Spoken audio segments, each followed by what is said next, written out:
암호화폐 시장뿐만 아니라 전 세계의 증시까지 활활 불타고 있는 가운데 인사를 드려보고 있는 크립토마토입니다.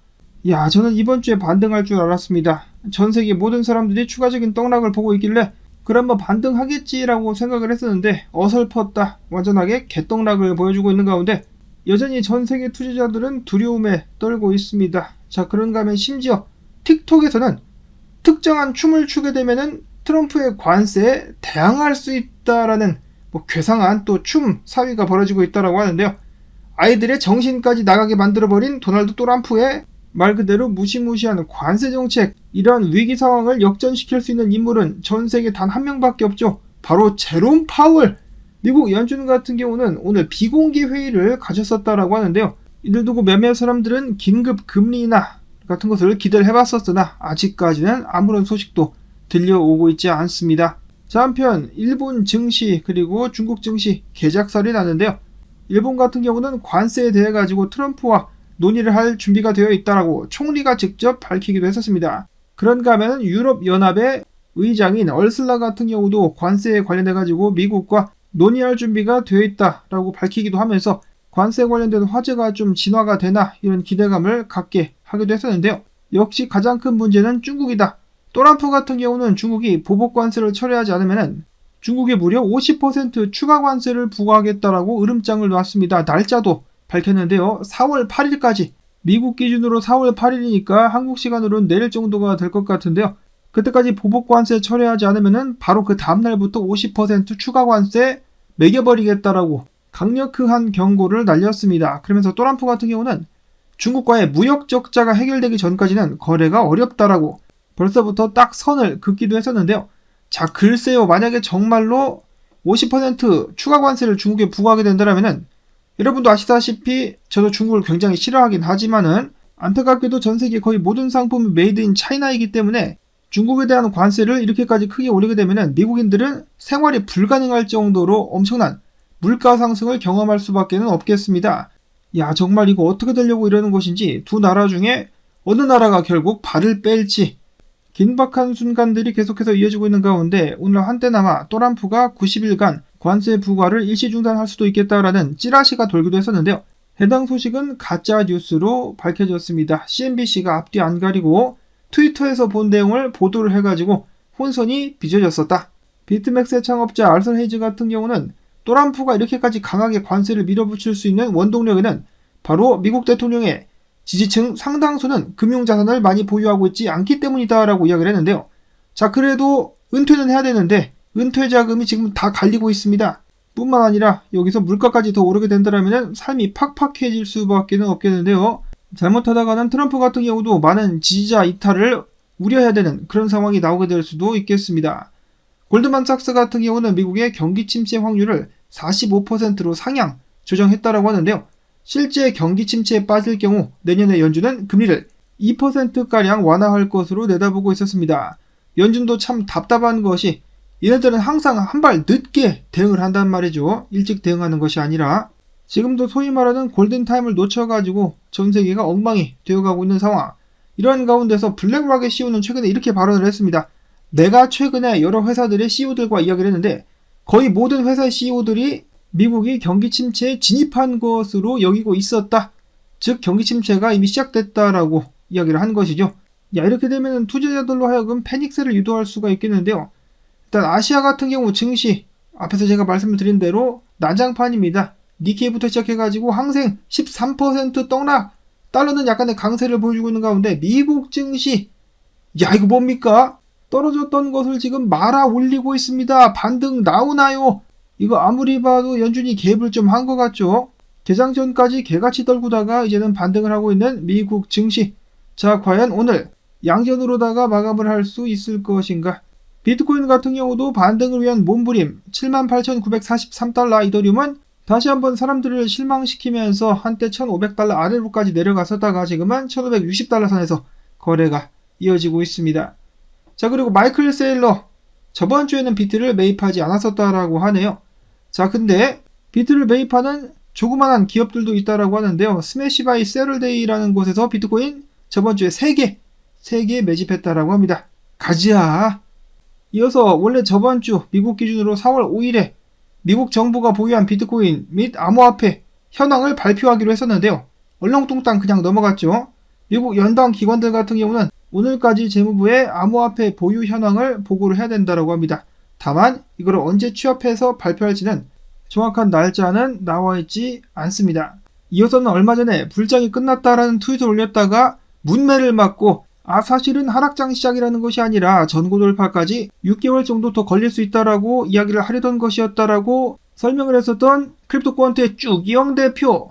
다른 트윗에서 내가 하락장 관련된 트윗 올렸다가 욕 겁나 먹었었는데 어떠냐라는 식으로 이야기를 한 데 이어가지고 거봐 온체인 데이터는 무시하면 안 된다니까.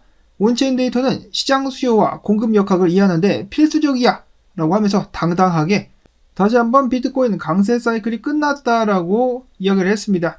현재 암호화폐 시장, 비트코인 시장 같은 경우는 자본 유입에도 불구하고 가격이 반응하지 않는다. 전형적인 약세 신호. 설령 매도 압력이 줄어든다 할지라도 반등까지는 최소 6개월이 걸리기 때문에 현재로서 단기 반등 가능성은 낮다라는 설명을 덧붙였습니다. 야, 이럴 때 나와줘야 되는 것이 주반꿀인데 도와줘요 제롬 파월. 이어서 최근에 비트코인 해시레이트가 다시 한번 전고를 돌파하며 사상 첫 1제타 해시를 돌파했다라는 소식이 나왔습니다. 예전 같았으면은 이 해시레이트와 비트코인 가격이 같이 간다라고 해가지고 많은 사람들이 흥분을 했겠지만은 안타깝게도 요즘에는 그런 것이 없다.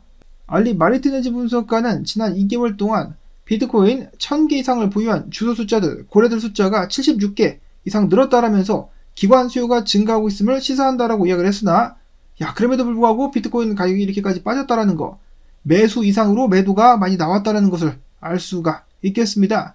2025년도 1분기는 또람프와 함께 엄청난 대상승장이 이어지게 되지 않겠느냐라는 기대들을 많이 했었으나 완전 반대로 가면서 11.7% 하락, 10년 만에 최악의 성적을 보여주고 말았다라고 하네요.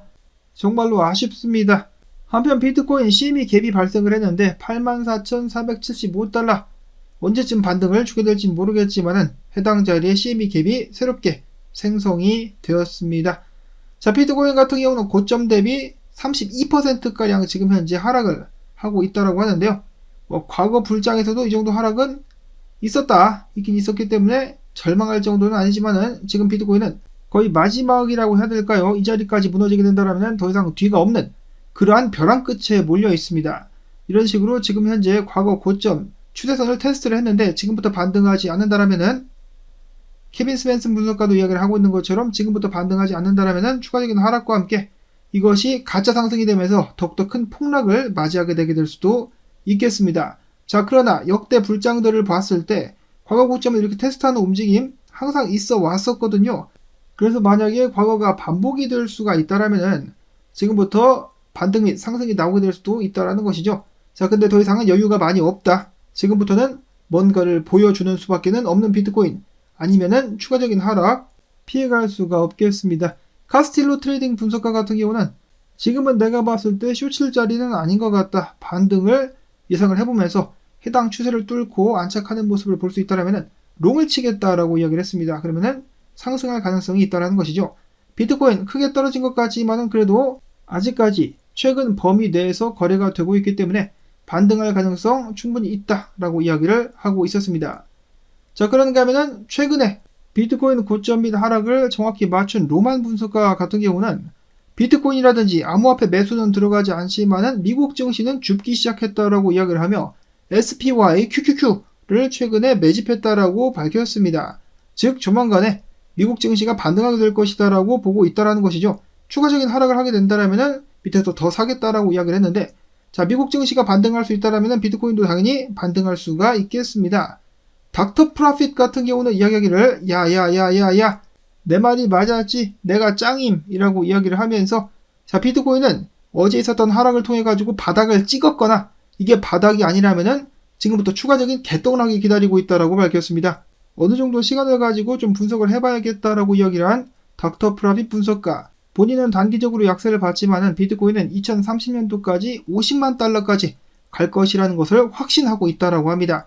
그래서 떨어지면은 주서라. 비트코인은 앞으로도 계속해서 상승하게 될 것이다라고 이야기를 했습니다. 자, 다음으로는 이더리움인데요. 야, 이더리움 잘못하면은 대규모 청산이 발생할 수 있겠다라고 비트겟의 수석 분석가는 밝혔습니다.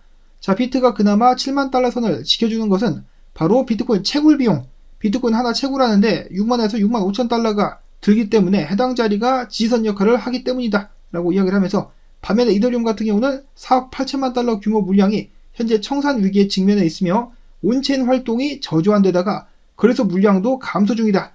투자자들이 신중한 태도로 이더리움을 대하고 있다라고 밝혔습니다. 한 번쯤은 사람들에게 만족감을 줄만도 한 이더리움, 전혀 그런 것이 없습니다. 정말 말 그대로 개미지옥처럼 무한대로 하락을 하고 있는 이더리움. 아서헤즈 같은 경우는 나는 일단 비트코인만 존나 사고 있는데 알트코인들 같은 경우 몇 개 알트코인들은 매수 구간에 진입했지만은 비트코인의 도미넌스가 70%를 향해 치솟고 있다. 그렇기 때문에 지금 알트 살 상황은 아닌 것 같다라고 이야기를 했습니다. 시장 유동성이 살아나는 유일한 희망은 제롬 파웰 도와줘요, 연준의 양적 완화뿐이다라고 밝혔습니다. 속된 말로 미국의 두 노인이 지금 전 세계 시장을 벼락펴락하고 있습니다. 이거 이래도 되는 겁니까 이게? 다음으로는 네브라스칸 군어 분석가 라이트코인, 지금 그래도 좀 말아 올리고 반등하려고 하고 있다라고 이야기를 했었으며 비트코인에 달렸겠죠. 그 다음에 타이밍을 잘못 잡고 밈코인을 발행했었던 UFC 파이터 맥그리거 같은 경우는 흥행 실패, 판매금을 전액 환불한다라고 밝혔습니다. 그래도 양심은 있네. 자, 그런가 하면 바이낸스 커뮤니티 상장 투표 현황이라고 하는데요. UX링크가 1등을 차지하고 있었습니다. 자, 여기서 1등 하면은 바이낸스의 100% 상장이 되는 것인가요? 근데 바이낸스 상장에도 대부분은 개똥락 하더만 바이낸스가 그 옛날의 바이낸스가 더 이상은 아닌 것 같다라는 생각이 듭니다. 자, 한편 바이낸스의 창업자 짜오짱펑 같은 경우는 파키스탄 정부와 함께 일을 하게 되었습니다. 파키스탄의 암호화폐 협의회 전략적 자문직을 맡게 되었다라고 하네요. 자, 과연 연준은 언제쯤이나 트럼프가 원하는 대로 금리를 내리고 양적 완화를 시작하게 될까요? 그 길이 정말 멀어 보이는데 그때까지 여러분들 부디 잘 견디실 수 있기를 바라면서, 오늘 나온 정보들 그나마 도움되셨다면 토마토 채널도 같이 잘 버틸 수 있도록 광조댓 부탁을 드리면서 저는 다음에 또 새로운 소식 가지고 인사를 드리도록 하겠습니다. 오늘 식사는 꼭 맛있는 걸로 하셔가지고 기분을 좀 푸실 수 있기를 바랍니다. 안녕히 계십시오.